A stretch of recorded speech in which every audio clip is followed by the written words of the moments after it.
Step of public administration या historical step of public administration या development of public administration, है ना, chronological development of public administration. तो एक हेडिंग बनाए, स्टेजेस इन द, लिखिए, इवोल्यूशन। क्या बनवाया था? इवेल्युएशन एंड, हाँ तो बनवाया है, वही वही आगे बढ़ा रहे हैं। आगे लिखो उसी में, और हेडिंग को और कई बार कर लो, लिख लो, chronological development of public administration. उसी में आगे लिखो chronological development of public administration, chronological history of public administration,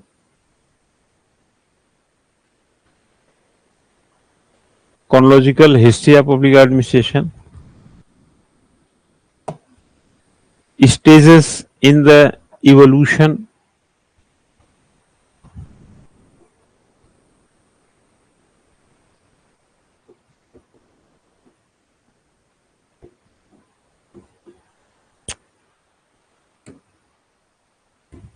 लिखने नहीं दिया, stages in the evolution,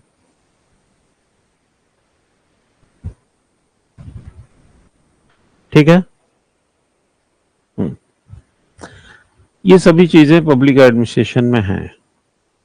एक ही चीज है, तरह तरह के नाम से जाना जाता है।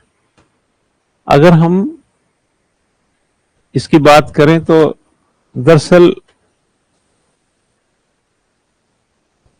प्रशासन की जो चर्चा है वह साहित्य में सभ्यता जितना पुराना है। प्रशासन तब भी था जब मानव समाज था, छोटा गांव रहा हो या व्यापारी जीवन रहा हो, गांव का कोई मुखिया रहा हो, किसी टोली का मुखिया रहा हो, प्रशासन वहां था। जैसे जैसे समाज बढ़ता गया, समाज चाहे जिस रूप में बड़ा हो, प्रशासन की प्रमुखता को समझना, या यूं कहा जाए प्रशासन की जो पैरामीटर्स थे वो भी कम ज्यादा उच्च होते चले गए। लेकिन लोग प्रशासन के रूप में नहीं जानते थे।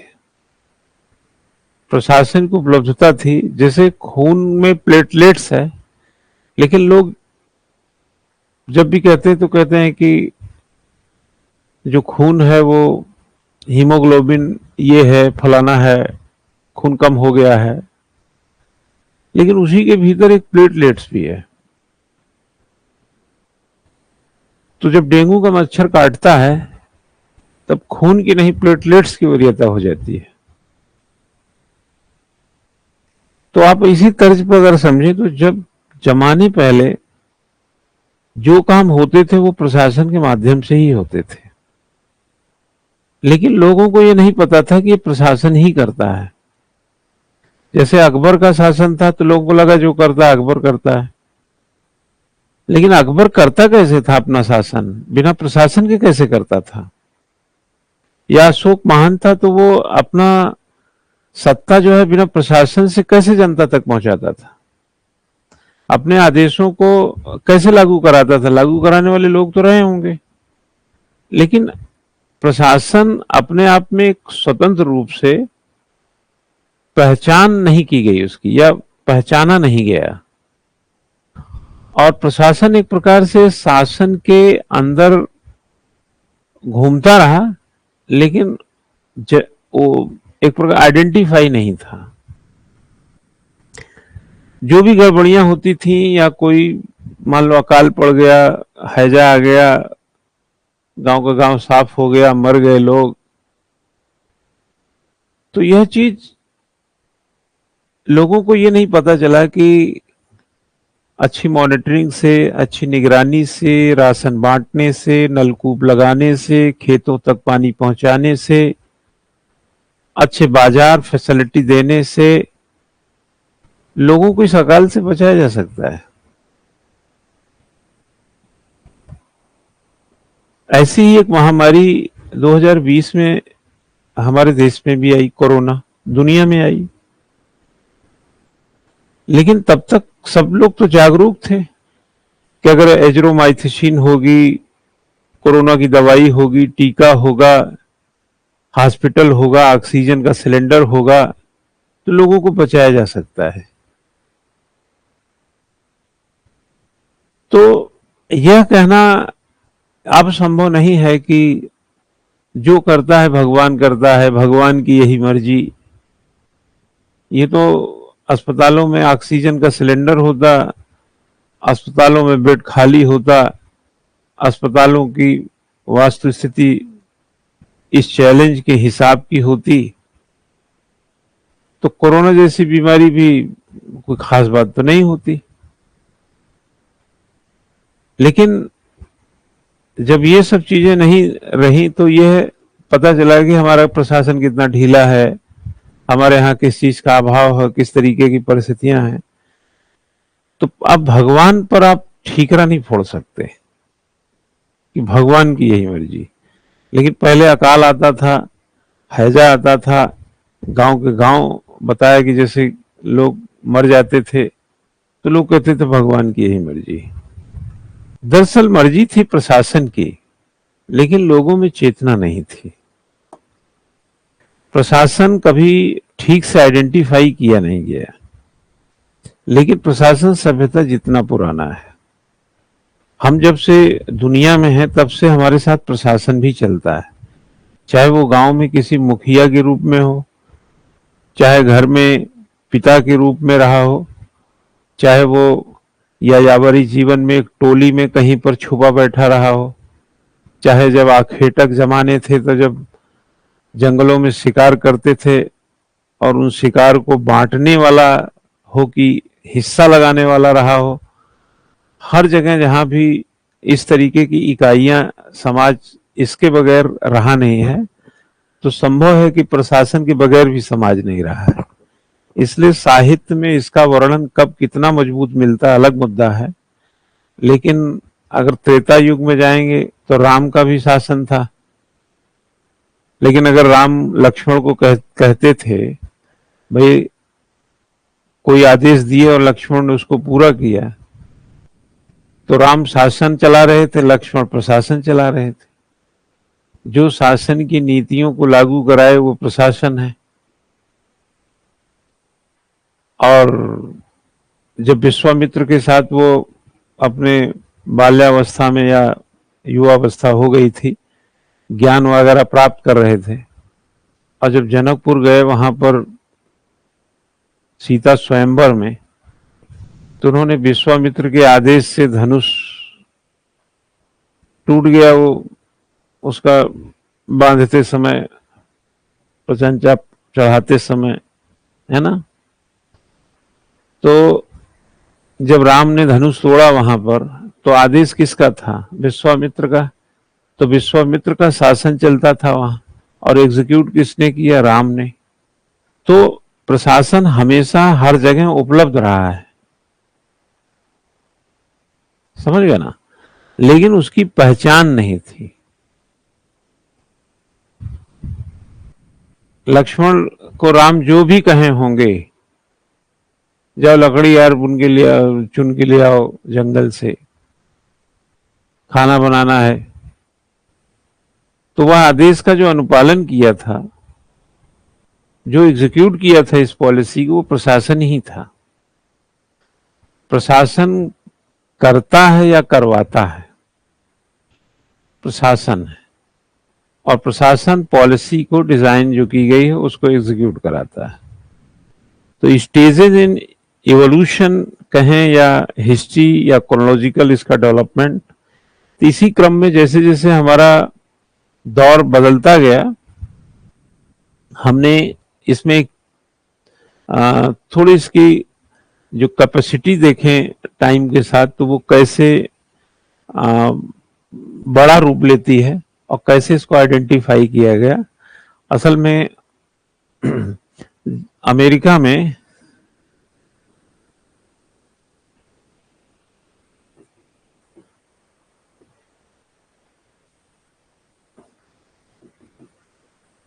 अमेरिका के प्रिंसटन यूनिवर्सिटी में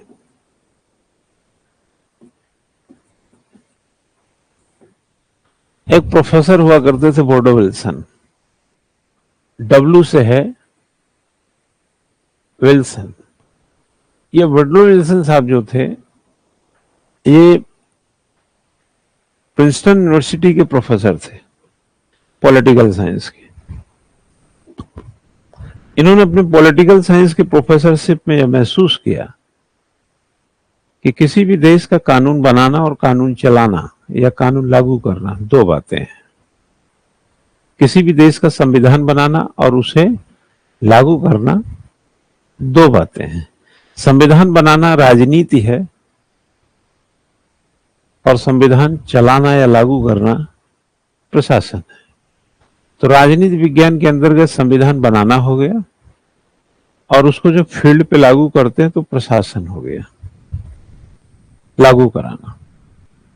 क्योंकि उन्होंने ये पाया कि कोई भी चीज बंद कमरे में जो बनाई जाती है और जब उसको फील्ड पे उतारा जाता है तो फील्ड की चुनौतियां से वो चीज जो है उसका जो मेजरमेंट है तब जाकर के सामने आता है।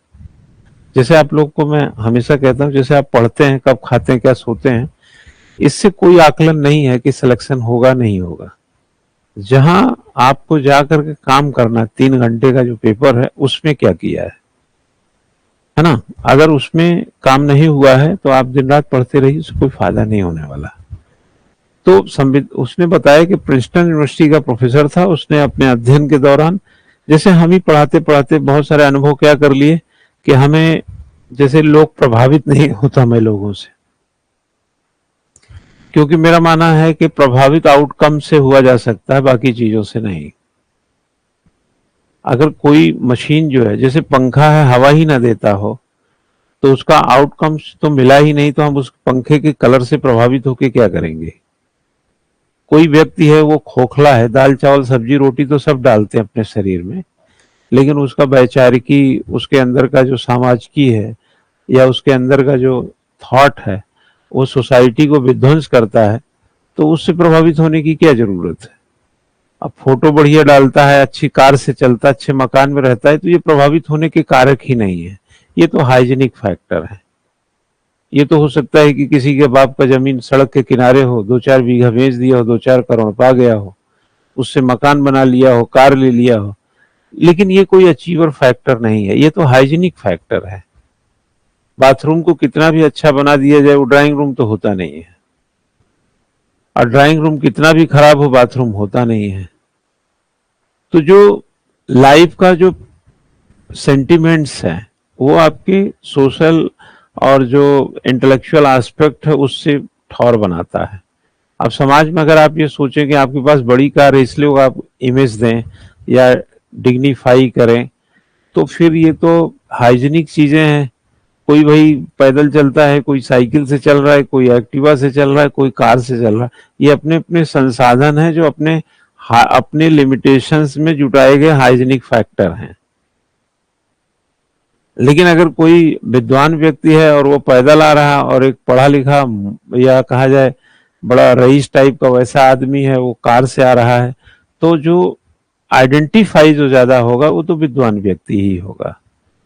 इसलिए देखे होंगे कि बहुत सारे जो वैसे लोग होते हैं, चाहे प्रॉपर्टी करके कुछ बना लिए हों, चाहे दंड फंद करके कुछ हासिल कर लिए हों, चाहे उनकी 20-25 ट्रक चलती हो, चाहे बड़े बड़े ऑर्गेनाइजेशन होटल के मालिक हों, लेकिन जो मतलब मैं कद्र जो है कलाम साहब की है, सर्वपल्ली राधाकृष्णन की है, हम तो नहीं समझते कि आप धीरे धीरे तो कई पूंजीपतियों का नाम ही भूल जाएंगे। भाई कलाम साहब को नाम हमेशा, मुझे लगता है आने वाली हर पीढ़ी उनको बड़ी शिद्दत से जानेगी, समझेगी, क्योंकि उनका साहित्य बहुत अच्छा है और साहित्य उन्हीं का अच्छा होता है जिनका काम अच्छा होता है। सर्वपल्ली राधाकृष्णन वगैरह हैं जो कि जमाने पहले चले गए, हम लोग तो नेक्स्ट पीढ़ी हैं, फिर भी उनके बारे में गुणगाथा में लगे रहते हैं, तो आने वाली पीढ़ियां भी उनको अच्छी तरह से जानेगी। लेकिन बहुत सारे लोगों की आर्थिक तूती बोलती रही होगी इस देश में, और अभी भी कुछ लोगों की बोलती है, जैसे विजय माल्या हो, सुब्रत राय हो, मेहुल चौकसी वगैरह हों या कुछ और भी कुछ होंगे कम ज्यादा, तो ये धीरे धीरे इतिहास से लुप्त हो जाएंगे, इनको कोई जानेगा ही नहीं। क्योंकि आर्थिक उच्चता से बेहतर हमें लगता है बौद्धिक उच्चता हमेशा रहेगी। आज मैं प्रिंसटन यूनिवर्सिटी के प्रोफेसर वुडरो विल्सन की वो कहानी बता रहा हूं जिसको मैं फादर ऑफ पब्लिक एडमिनिस्ट्रेशन पहले बताता हूं और अमेरिका का राष्ट्रपति बताता ही नहीं कभी कभी। जो आदमी अमेरिका का 8 साल राष्ट्रपति रहा हो, उसकी आइडेंटिफिकेशन इतने बड़े मतलब आर्थिक शक्ति वाले देश का जो प्रेसिडेंट रहा, उसको हम राष्ट्रपति के तौर पे वो आइडेंटिफिकेशन नहीं दे रहे हैं। जो आइडेंटिफिकेशन है उसको फादर ऑफ पब्लिक एडमिनिस्ट्रेशन के तौर पे दे रहे हैं। जैसे एपीजे अब्दुल कलाम साहब हैं, जो आइडेंटिफिकेशन उनको उनके काम के लिए साइंटिस्ट के तौर पे, मिसाइल मैन के तौर पे देते हैं, वो काम उनको पूर्व राष्ट्रपति के तौर पे नहीं उतना दिमाग में पहले आता है। दिमाग में नहीं आता कि वो भारत के राष्ट्रपति रहे, दिमाग में आता है कि बहुत ही जबरदस्त इंटेलेक्चुअल एक साइंटिस्ट थे जिनको मिसाइल मैन कहते हैं। यही सर्वपल्ली राधाकृष्णन को लेके है। हम लोग ये भूल जाते हैं कि उपराष्ट्रपति राष्ट्रपति रहे, हम लोग उनको एक इंटेलेक्चुअल देश का एसेट मान के चलते हैं। तो ये बहुत बड़ी बात होती है कि पद, इतना बड़ा पद छोटा हो जाए। वैसे ही प्रिंसटन यूनिवर्सिटी का प्रोफेसर वुडरो विल्सन है, जो कि अमेरिका का 8 साल प्रेसिडेंट रहा, लेकिन उसकी पहचान हम अच्छे से तब करते हैं जब बताते हैं कि वो प्रिंसटन यूनिवर्सिटी का पॉलिटिकल साइंस का प्रोफेसर था। जब उसको ये बताते हैं कि 1887 में द स्टडी ऑफ एडमिनिस्ट्रेशन, पहला उसने एक रिसर्च पेपर, पहला मतलब प्रशासन पर पहला एक रिसर्च पेपर पब्लिश हुआ जो पॉलिटिकल साइंस क्वार्टरली में छपा, और वहां से उसकी यात्रा शुरू हुई कि जो प्रशासन है वो राजनीति से अलग है। यह बात उसने उसमें प्रूफ करने का प्रयास किया उस रिसर्च पेपर में। तो एक प्रकार से कहें तो जो एडमिनिस्ट्रेशन का राजनीति विज्ञान से बिलगाव दिखता है, सेपरेशन दिखता है, वो 1887 से दिखता है।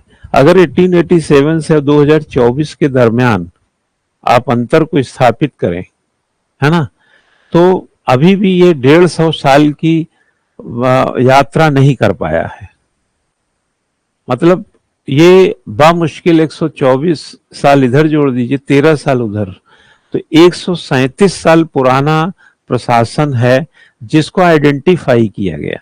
मैंने वैसे तो ये बताया कि प्रशासन सभ्यता जितना पुराना है, जब से हमारे सिविलाइजेशन है, या यूं कहें जब से समाज है, सभ्यता से पहले समाज, सभ्यता तो सभ्यता और संस्कृति, हमारी संस्कृतियों में भी प्रशासन रहा है।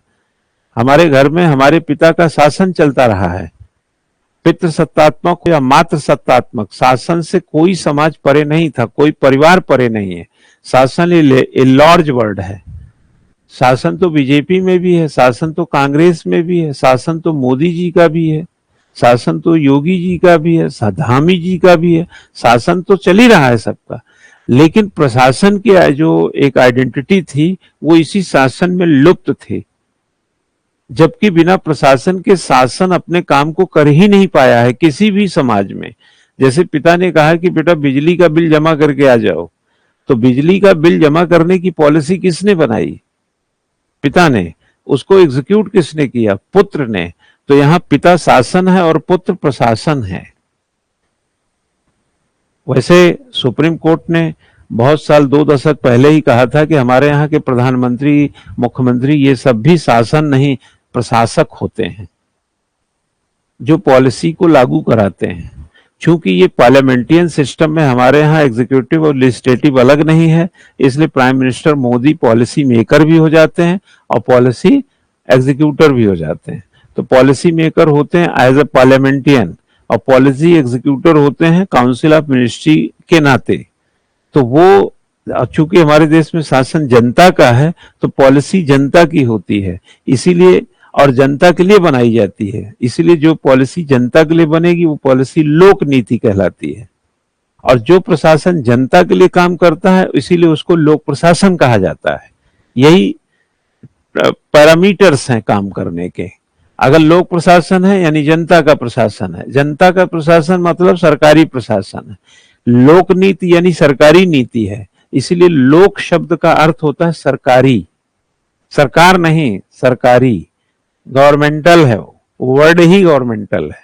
इसलिए पब्लिक सेक्टर आप कहते हैं, प्राइवेट सेक्टर कहते हैं। पब्लिक सेक्टर का मतलब सरकारी, ठीक है। तो यहां पर जब उसने 1887 में, क्लास में कौन है, कनिका आई हो, जब 1887 में इन्होंने रिसर्च पेपर लिखा तो 13 साल बीत गए। वुडरो विल्सन ने 1887 में लिखा द स्टडी ऑफ एडमिनिस्ट्रेशन, यह एक रिसर्च पेपर था। और यह रिसर्च पेपर उस समय की क्वार्टरली मैगजीन आती थी, क्वार्टरली का मतलब हो त्रैमासिक, 3 महीने पे जो मैगजीन आए, तो इसमें छपा और उसका नाम था पॉलिटिकल साइंस क्वार्टरली, उस मैगजीन का नाम। अब चूंकि इंटेलेक्चुअल्स लोगों की मैगजीन थी, हाँ ओके गुड मॉर्निंग, तो वही लोग पढ़ते लिखते थे। अब जैसे हम मान लो कोई तुमको पढ़ा रहे हैं, तो जो उनको पब्लिक एड कोई ठेला और टमाटर बेचने वाला यहाँ पढ़ रहा है, तो पढ़ तो वही रहा है जिसको मतलब जो इससे जुड़ा हुआ कनेक्ट है। तो पॉलिटिकल साइंस क्वार्टरली में द स्टडी ऑफ एडमिनिस्ट्रेशन जब छपा तो बहुत सारे लोगों ने पढ़ा होगा, जहां तक मैगजीन गई होगी कम ज्यादा। तो इसी में एक निकला कोलंबिया यूनिवर्सिटी का प्रोफेसर, कोलंबिया यूनिवर्सिटी का एक प्रोफेसर के पास भी ये चीजें पहुंची रही होंगी, तो वो भी इंस्पायर हुआ कि यार बात सही है कि हम प्रशासन को तो आइडेंटिफाई ही नहीं किए। और वुडरो विल्सन के विचारों से ऑलमोस्ट वो प्रभावित था। तो कोलंबिया यूनिवर्सिटी का ये भी पॉलिटिकल साइंस का प्रोफेसर था। बताया ना, पॉलिटिकल साइंस वाला, मैथमेटिक्स का किताब हिस्ट्री वाला क्यों पढ़ेगा, तो ये पोल साइंस का प्रोफेसर था। इसने एक किताब लिखी, ये आया था 1887 में, ये आया 1900 में, यानी 13 साल के बाद एक बुक आई। बुक का नाम था पॉलिटिक्स एंड एडमिनिस्ट्रेशन, ठीक है, पॉलिटिक्स एंड एडमिनिस्ट्रेशन। अब अगर पॉलिटिक्स एंड एडमिनिस्ट्रेशन को देखेंगे, है ना बच्चा, तो इसमें 2 बात है। यहां हिंदी में कहें तो राजनीति, अरे यार जल्दी के चक्कर में हो जाता है, राजनीति एवं प्रशासन, ठीक है। यहां पर राजनीति और प्रशासन या एवं प्रशासन में देखेंगे तो 2 बातें कही जा रही हैं। अब ये नहीं कहा जा रहा है प्रशासन ही या राजनीति ही प्रशासन है या प्रशासन ही राजनीति, ऐसा कुछ नहीं, एक डिफरेंट वर्ड आ गया, राजनीति और प्रशासन। इट मीन्स कि राम और श्याम 2 कहानी हो गई। अब श्याम ही राम है, राम ही श्याम है, थ्योरी नहीं है। यानी शासन में प्रशासन है। अब ऐसा नहीं, अब कहा जा रहा है मेज कुर्सी, यानी 2 आइटम का बोध हो रहा है। तो इस किताब में एक प्रकार से सेपरेशन को बल मिलता है। जो वुडरो विल्सन ने द स्टडी ऑफ एडमिनिस्ट्रेशन में सेपरेशन की बात कही कि राजनीति और प्रशासन दोनों 2 विषय हैं, उसको इस सब्जेक्ट में बल मिलता है इस बुक के माध्यम से, ठीक है। और यह जो बुक थी, फिर बाद में लोगों ने और पढ़ा होगा, कई लोगों ने समझा सोचा होगा, जैसे हमारे पास ही मान लो कोई अखबार में पढ़ें, किसी जनरल में पढ़ें, फिर अपने कुछ विचार दें, कहें, कुछ समझें उस पर, है ना। तो वो जो है टाइम लगता है चीजों में। तो एक यात्रा और 26 साल बीत गए, 26 ईयर, 1900 से 26 का मतलब है 1926। यह बात यूरोप तक भी पहुंची अमेरिका से, ठीक है ना।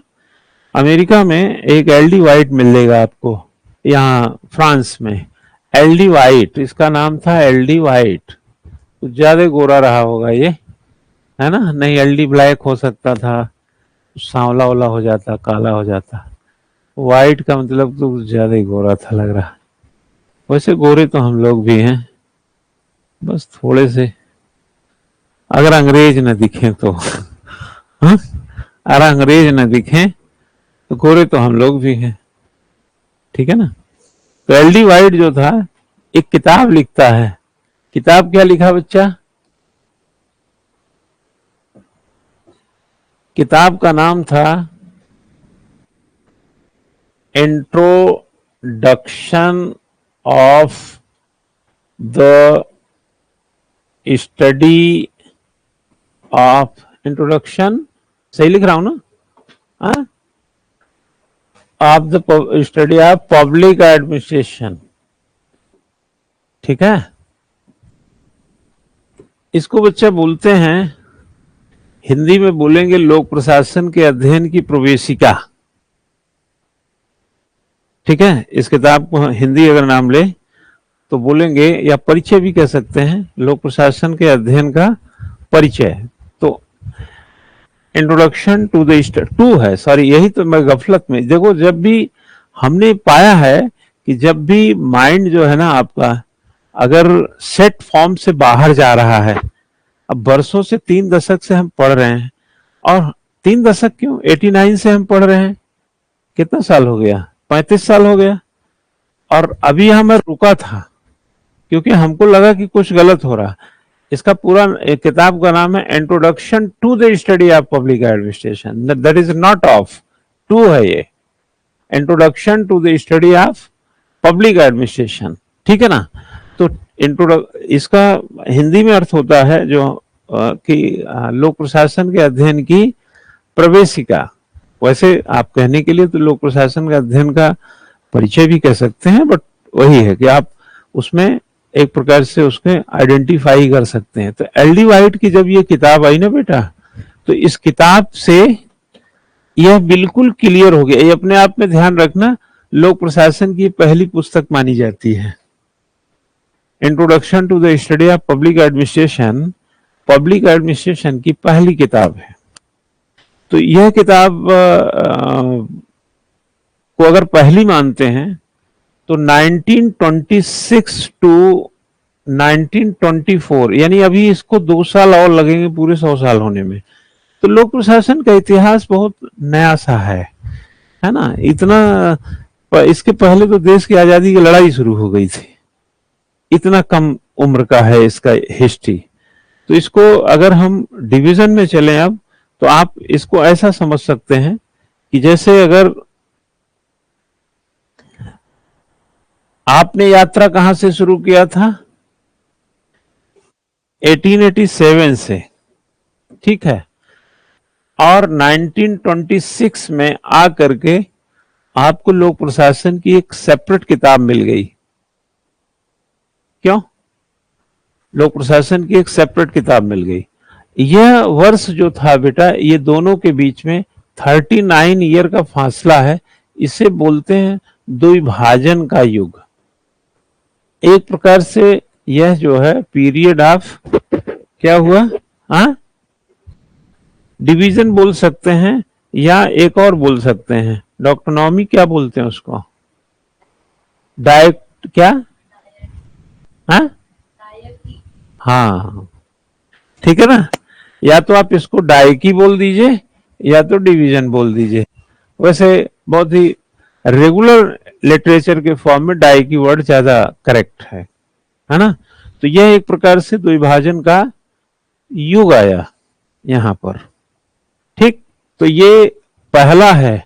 तो हमने क्या बोला था आपको, स्टेजेस ऑफ, हाँ, स्टेजेस बोला, और क्रोनोलॉजिकल हिस्ट्री। तो क्रोनोलॉजिकल हिस्ट्री का ये पहला पार्ट है, जहां पर आपको 1887 से 1939, इट मीन्स आप देखेंगे तो ये वुडरो विल्सन की शुरुआत है, और यहां आके देखेंगे तो एल डी वाइट की किताब मिलेगी।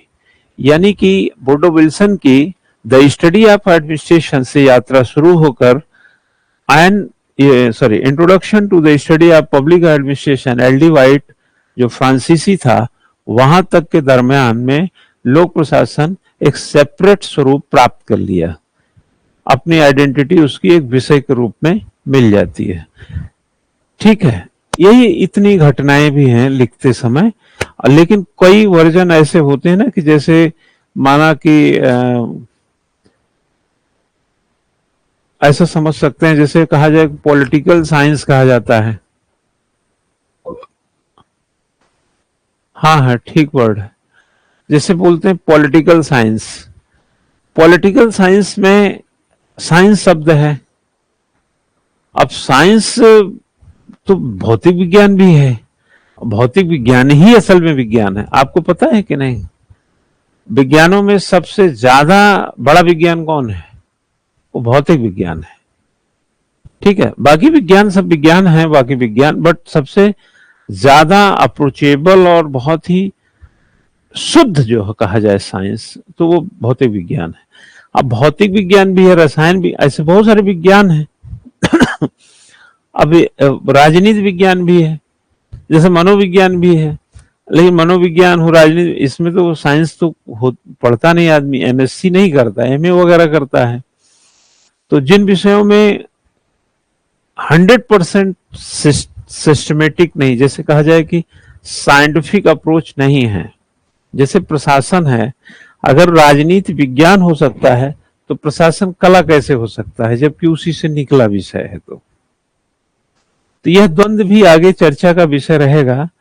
प्रशासन विज्ञान है, कला है, दोनों है, वगैरह वगैरह। तो लेकिन राजनीति विज्ञान को कहने में लोगों को कोई गुरेज नहीं होता, जबकि हकीकत है कि राजनीति भी विज्ञान नहीं है ना। ज्ञान, क्रमबद्ध ज्ञान को विज्ञान कहते हैं, और जिनमें मानवीय त्रुटि, मानवीय जो लक्षण से युक्त हो, जिसमें यूनिवर्सल ट्रुथ ना हो। जैसे अमेरिका का राजनीति विज्ञान और इंडिया का राजनीति विज्ञान में डिफरेंसेस होंगे। भले ही हम हाब्सबर्ग रूसों की बात करें, हमें भले ही सुकरात, अरस्तु, प्लेटो की बात करें, बेंथम की बात करें, ऐसे तमाम की बात करें, लेकिन उन लोगों ने जिन परिस्थितियों में अपनी पॉलिटिकल थ्योरीज दी हैं, और वह किसी दूसरे देश के पॉलिटिकल फिनोमिना के बीच में वह कंक्रीट वेव्स नहीं ला सकती हैं।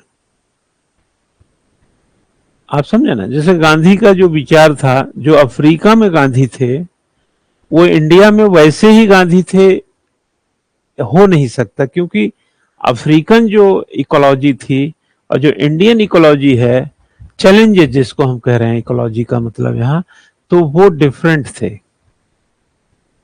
है ना। तो कोई भी पॉलिटिकल थॉट होगा या कोई भी तरह का जो विचार होता है, वो बिना वहां की पारिस्थितिकी को समेटे आगे नहीं बढ़ा सकते हैं। तो मैं ऐसा निजी तौर पे मानता हूं कि भले ही बहुत सारी अरस्तु, प्लेटो, सुकरात वगैरह, सुकरात, अरस्तु, प्लेटो सबकी कहानी को हम बड़े शिद्दत से पढ़ते हों, एक मतलब अच्छे से समझते हों, या हाब्सबर्ग, रूसो, बेंथम सबको पढ़ते हों, लेकिन हमारे यहाँ जो पॉलिटिकल एक समझ जमीनी तौर पे, ग्रॉस रूट लेवल पे विकसित होती है, वो बाल गंगाधर तिलक से भी विकसित होती है, विवेकानंद से भी होती है, राजा राम मोहन राय से होती है, दयानंद सरस्वती से होती है, या यूं कहें तो गांधी से होती है, अंबेडकर से होती है। मतलब कहने का कि हमारे यहाँ का जो ग्रॉस रूट लेवल पॉलिटिक्स है, जो हमारे देश की विपदा थी, चैलेंजेस थी, समस्याएं थी, उनमें से जो चीज अंकुरित हुई, वो हमसे ज्यादा रिलेवेंसिव है, बजाय इसके कि हम हाब्सबर्ग, रूसो और अरस्तु, प्लेटो की बात करें, जो बहुत आइडियल है, वो अपने देश के हिसाब से उनका फिट रहा होगा। अब जैसे गेटिसबर्ग में अब्राहम लिंकन ने 1860 में डेमोक्रेसी की परिभाषा दी, जब अपने भाषण में बोल रहे थे, है ना, by the people, of the people, और क्या बोला, हाँ, फॉर द पीपल।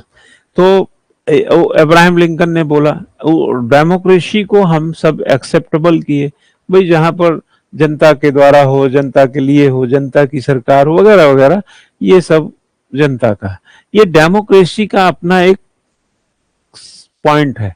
लेकिन उन देशों में डेमोक्रेसी क्यों इफेक्टिव होती है? भारत जैसे देश में, जहां पर डेमोक्रेसी साड़ी बेच करके बदल जाती हो, जहां डेमोक्रेसी 5 किलो अनाज दे के बदली जा सकती हो, जहां डेमोक्रेसी जो है अच्छे अच्छे लच्छेदार भाषणों से बदल जाती हो, जहां पर वादे पर डेमोक्रेसी का जो चित्रण है वो अलग रूप ले लेता हो। तो आप जरा सोच के देखें कि क्या अमेरिका की डेमोक्रेसी और इंडिया की डेमोक्रेसी में, या किसी और देश का ले लीजिए जहां पे डेमोक्रेटिक गवर्नमेंट तो है ही, क्या इकोलॉजिकल इफेक्ट नहीं है? जिस देश में गरीबी होगी वहां देश में महिलाओं को साड़ी देने के बाद वोट लिया जा सकता है। जहां गरीबी और भुखमरी होगी वहां पर 5 किलो अनाज देकर के वोट अपने फेवर में किया जा सकता है। आप अभी किसी व्यक्ति को एक टाइम का खाना खिला दीजिए तो कम से कम 2 दिन तक आपके बारे में अच्छा सोचेगा। मतलब एक वक्त का खाना का मतलब वो तो भोजन है, वो तो कोई बड़ी बात तो नहीं है भूखे को खाना खिलाना, लेकिन वो 2 दिनों तक आपके घटिया काम का भी फेवर कर देगा। बेरियर एल्विन के तो यही प्रॉब्लम था ना, जब वो एज ए पादरी जो है मध्य भारत के जनजातियों में ईसाई धर्म का प्रचार कर रहे थे, तो वहां पर तो यही चैलेंज था ना उनके सामने, कोई चैलेंज नहीं था। उनको अगर 2 वक्त की रोटी दे दीजिए तो लोग हिंदू से ईसाई बनने के लिए तैयार थे। तो चैलेंज तो था ही नहीं ना, सिर्फ भंडारा करते रहिए, क्रिश्चियन बनाते रहिए। तो उन्होंने इस काम को ही छोड़ दिया। तो हमारे देश में जहां अभी भी लच्छेदार भाषणों से वोट बदल जाते हैं, जहां कुछ सामग्री देने से वोट बदल जाते हैं, जहां 5 किलो अनाज से वोट में एक चेंज लाया जा सकता है, जहां वगैरह वगैरह, मतलब मेरा कहने का, तो आप सोचो कि वहां डेमोक्रेसी का ये थॉट पूरी तरह डेवलप है क्या? By the people, for the people, फलाना द पीपल, ढिमका द पीपल हुआ है? अरे पीपल है ही नहीं है, सब पाइपलाइन में फंसे हुए हैं। हाँ, अब जिस आदमी को भूखमरी के कगार पे, उसको आप चाय पिला दीजिए और कह दीजिए कि चलो तुम पोल पे चढ़ जाओ, पोल पे चढ़ने के लिए तैयार है। उसका अपना खुद का आइडिया ही नहीं है कि हम किस डेंजर जोन में हैं। वहां पर क्या वैसी डेमोक्रेसी की बात की जा सकती जैसे अमेरिका में है? हाँ, ट्रंप और कमला हैरिस के इलेक्शन में क्या आपको लगता है कि लोगों को साड़ी दे करके उनका वोट लिया जा सकता है, या ट्रंप जो है लोगों को लुभा करके अपना वोट ले लेगा? ऐसा तो संभव नहीं है ना। तो डेमोक्रेसी के हर देश में उसकी इकोलॉजी के हिसाब से डिफिनीशन जो है लोग चेंज करके बैठे हुए हैं। आ रहा समझ में मैं क्या बोल रहा हूं? वैसे ही प्रशासन जो है हर देश में अपनी इकोलॉजी के साथ जद्दोजहद करता है। अब हमारे देश में हर चौथा व्यक्ति तो अनपढ़ है, तो हमारा प्रशासन अब इनके बीच संघर्ष में लगा रहता है। हाँ, हर चौथा व्यक्ति अगर अनपढ़ है तो लगा नहीं रहेगा उसको सही करने। अब अमेरिका में जाएंगे तो लिटरेसी 100% मिलेगी। अब हमारे यहाँ प्रशासन क्या है, सड़क चौड़ी अभी करके खत्म ही नहीं किया कि आधी सड़क 2, 4, 6 किलोमीटर चौड़ी हुई थी, 5 किलोमीटर बची थी, तब तक यहां से फिर वो सड़क गली बन गई, क्योंकि ट्रैफिक लोड इतना है। तो आपके यहाँ पॉपुलेशन ग्रोथ ज्यादा है, आप एक प्रकार से स्थिरांक नहीं ला पाए हैं कि मृत्यु दर और जन्म दर में एक बैलेंस हो, प्रोपोर्शन आ जाए। और अमेरिका वगैरह में चले जाएं तो इस बेतरतीब तरीके से पॉपुलेशन बढ़ रही है क्या? 33 करोड़ तो कुल अमेरिका में जनसंख्या है, और एक बार उन्होंने इंफ्रास्ट्रक्चर बना दिया, उसको मेंटेन करते रहो। एक्स्ट्रा इंफ्रास्ट्रक्चर की उनको कितनी जरूरत है जब पॉपुलेशन उतनी है नहीं? तो उनके इकोलॉजी में जो एडमिनिस्ट्रेशन की चुनौतियां हैं वो डिफरेंट है हमारे इकोलॉजी के हिसाब से। इसलिए एडमिनिस्ट्रेशन की परिभाषा कोई भी गढ़े, लेकिन वो मैनेज होगी अकॉर्डिंग टू इकोलॉजी ही, ऐसे मैनेज नहीं किया जा सकता है। और जैसे ही इकोलॉजी के साथ, और है भी, इसीलिए कहा जाता है सामाजिक, आर्थिक, सांस्कृतिक और पारिस्थितिकी के साथ प्रशासन अंतः किया करता है, अंतःकरण में फंसा रहता है। अब हम एक डीएम है और वो झुग्गी में कोई निरीक्षण करने गया है, तो वहां तो 50 प्रकार की समस्या ही तो बताएंगे लोग कि साहब जो है सीवर नहीं है, टॉयलेट नहीं है, पानी नहीं है, फलाना नहीं है, ढिमका नहीं है। तो वो प्रशासन तो इसको ध्यान देगा ना, उस पर चलेगा। इसीलिए जो जितने भी देश है, दुनिया है, और जितने सब प्रशासन, भले ही डिफिनीशन एक हो कि जनता के हितों को सुनिश्चित करना, लेकिन हित अलग अलग प्रकार से, अलग अलग रिसोर्स से, अलग अलग मानकों में सुनिश्चित किए जा रहे हैं। तो पहला स्टेज जो है बच्चा लिख लो, पॉलिसी एडमिनिस्ट्रेशन।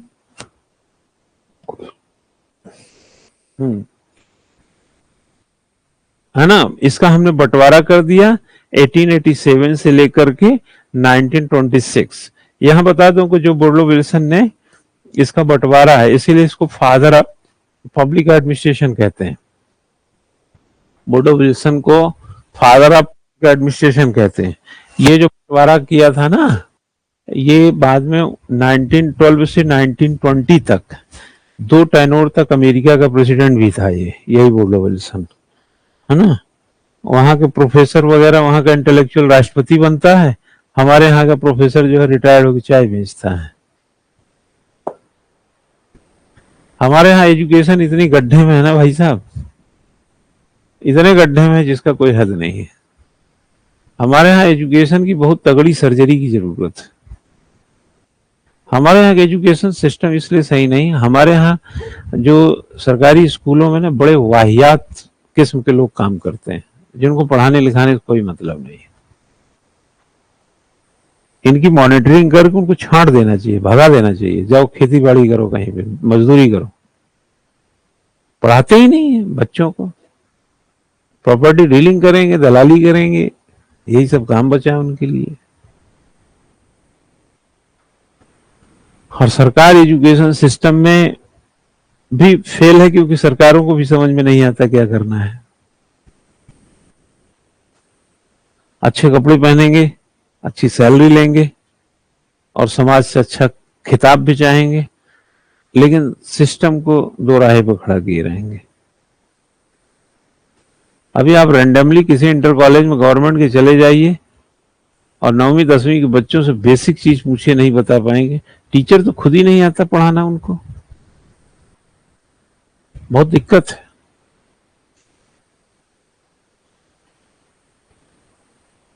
दूसरा स्टेज लिखो। देखो, जब कोई भी विषय जो है ना, किसी, जैसे कहते हैं कि जब टहनी टूटती है ना, और टहनी में ना पत्ते हो, ना उसमें कुछ ऐसा खास दिखता हो, तो बड़ा मुश्किल होता है ये बताना कि आम की टहनी है कि महुआ की।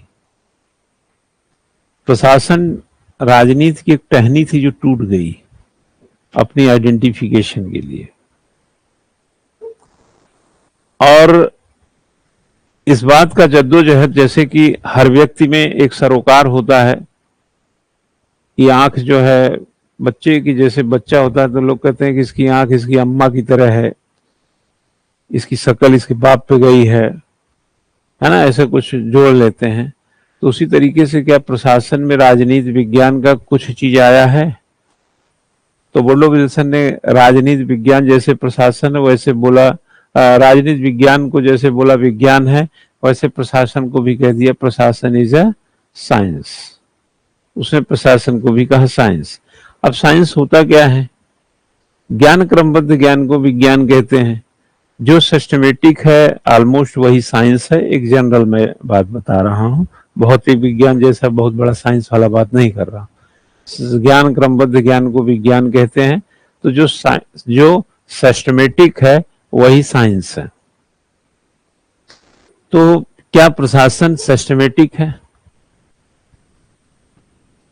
ठीक है। क्या प्रशासन में विज्ञान जैसे नियम है? क्या प्रशासन जो है यूनिवर्सल ट्रुथ है कि दुनिया में हर तरह का प्रशासन एक ही जैसा होता है? जबकि हकीकत यह है कि विज्ञान तो एक ही होता है। न्यूटन का नियम अमेरिका में भी वही है, इंडिया में भी वही है। लेकिन क्या इंडिया का प्रशासन और अमेरिका का प्रशासन एक ही है? पता चला नहीं है। क्यों नहीं है अलग? क्यों नहीं है एक जैसा? क्योंकि वहां की इकोलॉजी यहाँ की इकोलॉजी अलग है। इसका मतलब इकोलॉजी से इफेक्टिव होता है। जो इकोलॉजी से प्रभावित होगा वो विज्ञान नहीं होगा। इकोलॉजी से तो व्यक्ति प्रभावित होता है। जैसे हम जाड़ा आता है तो स्वेटर पहन लेते हैं, गर्मी आता है तो स्वेटर हटा देते हैं, बारिश आता है तो रेन कोट पहन लेते हैं। हम हर परिस्थितियों में अलग अलग हो जाते हैं, इसका मतलब परिस्थितियां हमको प्रभावित करती हैं। तो अगर प्रशासन अमेरिका में भी वैसे ही काम करे, इंडिया में भी वैसे ही काम करे, इंग्लैंड में भी वैसे ही काम करे, तब तो माने कि यूनिवर्सल ट्रूथ है। और साइंस यूनिवर्सल ट्रूथ होता है। साइंस हमारा अलग, अमेरिका का अलग, फ्रांस का अलग, ऐसा साइंस तो है नहीं। क्यों, ऐसा सुने हैं क्या? 1 2 3 4 हमारा अलग है, उनका 1 2 3 4 अलग है, सुने हैं? नहीं नहीं, हमारा जो 4 है वो अमेरिका का 3 है। तो सुने हैं कभी? नहीं सुने हैं ना? हाँ, तो बस ऐसे समझो इसको। और साइंस में क्या होता है? साइंस में सिद्धांत होता है, और कला में क्या होता है? व्यवहार होता है। तो विज्ञान प्रशासन को क्या बनाने पे तुले? विज्ञान, ठीक है ना? तो एक युग आगे आएगा, दूसरा स्टेज, तो इसको बोलेंगे सिद्धांतों का युग। तो लिखो प्रिंसिपल्स ऑफ एडमिनिस्ट्रेशन। दूसरा आएगा प्रिंसिपल्स ऑफ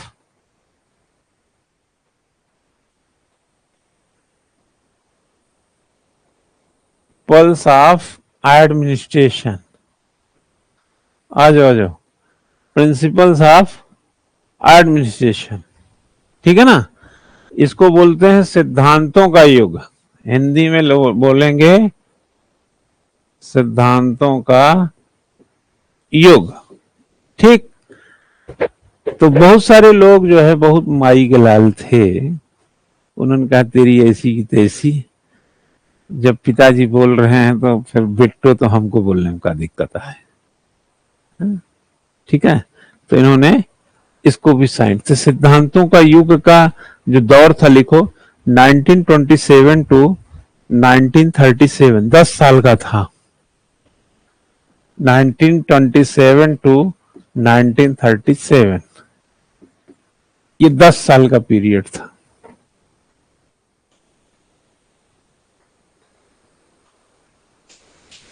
तो इसको लोगों सिद्धांतों का युग। एक प्रकार से इसके जितने विचारक थे वो सब बच्चा क्या बना रहे थे?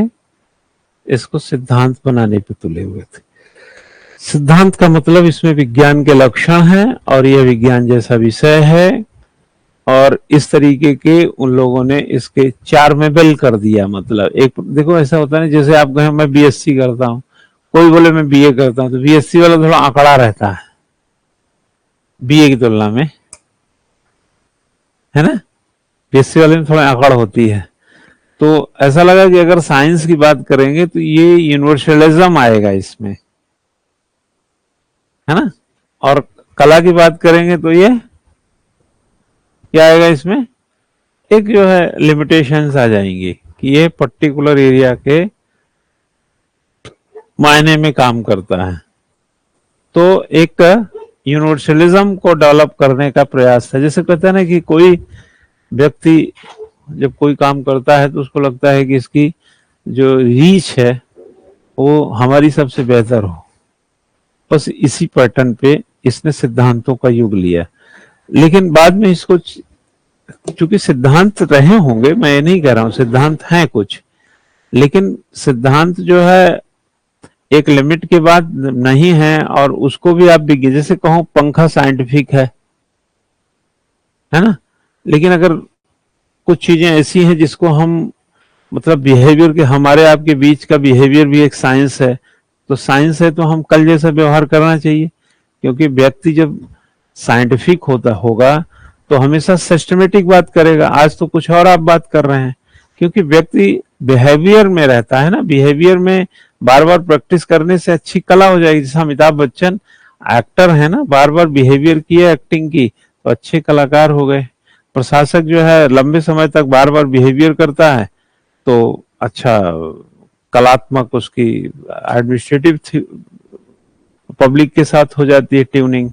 और अगर पंखा का क्या है, बटन दबा दो चल जाएगा, बटन बंद कर दो कर दो।